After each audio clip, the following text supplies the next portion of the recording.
My name is Tim Hoven, and I have lived here on our family farm since I was born in 1970. The farm has been in the family since 1908, when my great-grandfather came up to Alberta from South Dakota with 3 of his sons. And the Hoven family has been farming this land and managing this land and growing good, healthy food for people since 1908.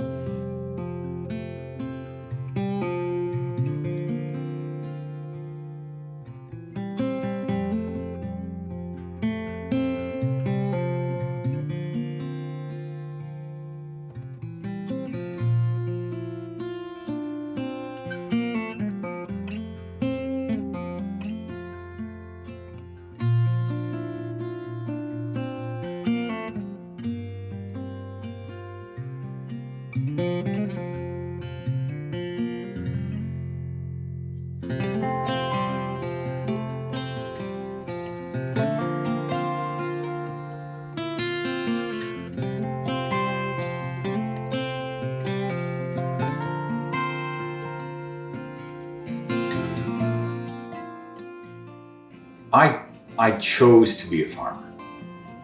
I went to U of A, I got an ed degree, taught for 3 years, and decided that that is not what I want to do for the rest of my life. So we made the decision, my wife and I, to come back to the farm, and we love it here. It's hard work. The intrinsic value of living and interacting with nature every day changes you. When you're dependent on the relationship between human beings and animals and soil and weather, it makes you aware that there are so many things that you can't control in life. Raising kids in a farm is a transformative thing for them. They learn so many life skills. I'm very happy that all my sons are better mechanics than I am, and I know that's directly because they are here fixing things from a very young age.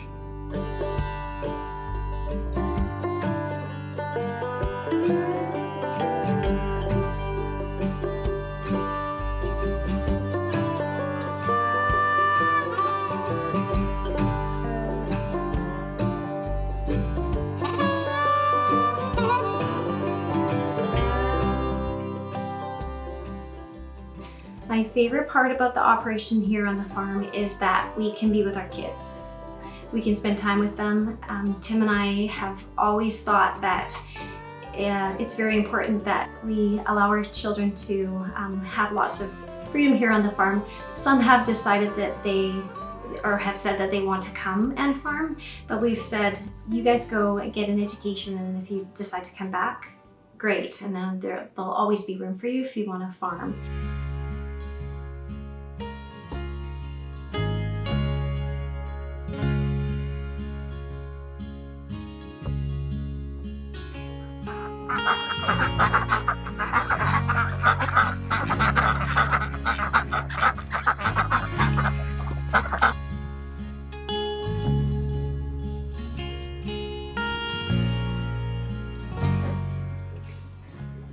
One of the things we believe is that you should mimic nature as much as possible in environmental practices. So when we grow our beef, we keep our animals on pasture from the earliest day in the spring, usually April 1st, up until there's too much snow for the animals to graze. So we have a whole grazing plan that we set out in the spring, and then we follow it and execute on that plan.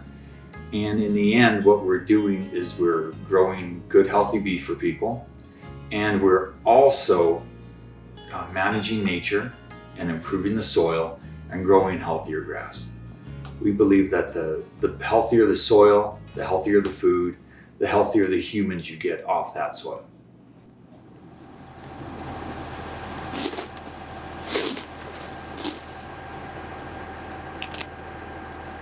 I would say that ribeye steak is my favorite cut of all the beef that we have or have available. And we get to smoke it, we get to fry it, but cooked to perfection, it's wonderful.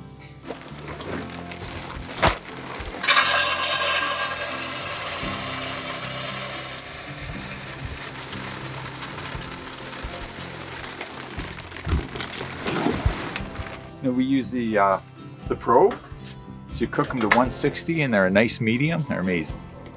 I was in a bad accident back in 2006. I broke a bunch of ribs, separated my shoulder.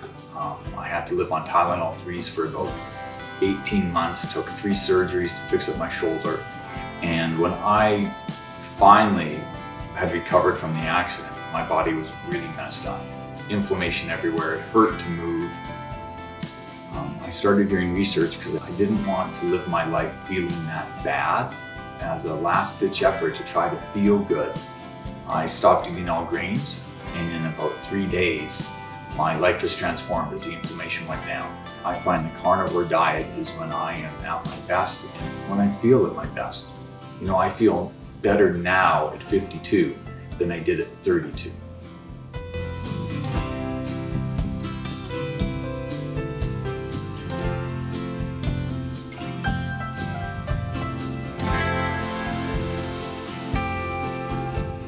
My great-grandfather was 58 when he moved up here and started working.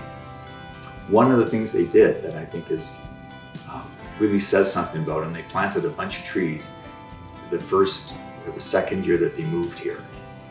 And here he was 58 and he starts planting young trees knowing that he's never ever going to see the benefit of it. And whenever we drive into our driveway, you can see these beautiful, majestic evergreen trees that my family planted. You know, the odd thing about being on a family farm that's been in the family for generations, when a farmer doesn't need something, he usually doesn't take it to the dump. He'll park it someplace just in case he needs it in the future. So all throughout the farm, there are these little surprises that we found. We have an old harvester that someone parked across the road and said, well, we'll just leave it there, we'll take care of it next year. And now the trees have all overgrown all around it and it's not accessible. Yeah, so, you know, family brings good things like the trees, but it also brings interesting issues like old harvesters that you can't get rid of anymore. So the most expensive part about raising animals, cattle, is the price of hay. A few years ago, a bale of hay would be about $50 a bale. And then through the drought and through the last few years, they've gone up between $100 to $200 a bale. So when we're feeding 8 bales a day, I'm feeding $1,600 of cash to my animals every day.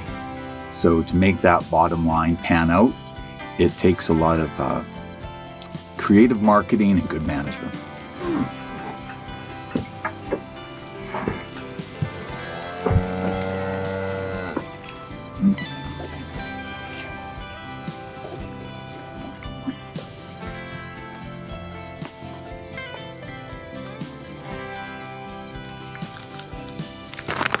Come on. Come on. There you go. And the bugger would have died. I shouldn't say bugger would have died. The poor animal would have died. Cows can't pass gas. They don't fart necessarily. It comes out through their stomach and they belch it out. And so when one's down like that and he can't get up, he can't release gas. And because of the way they ferment grass into food, they will literally, their stomachs will just explode with or expand with gas until their lungs don't work and they'll die. So we saved that guy's life.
In the name of the Father, and of the Son, and of the Holy Spirit, amen. Bless us, O Lord, and these thy gifts which we are about to receive from the bounty through Christ our Lord. Amen.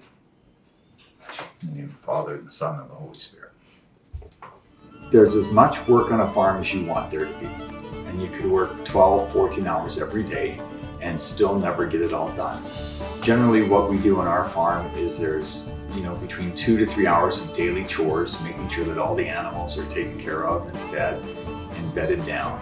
And then the day primarily is looking at your priority list of all the many to-dos you have to do, between fixing equipment, fixing fence, doing paperwork, keeping track of the books, and then you just allocate your time that way. And like I said, it can be as heavy of a job as you want to make it every day. Stupid rooster. That's good.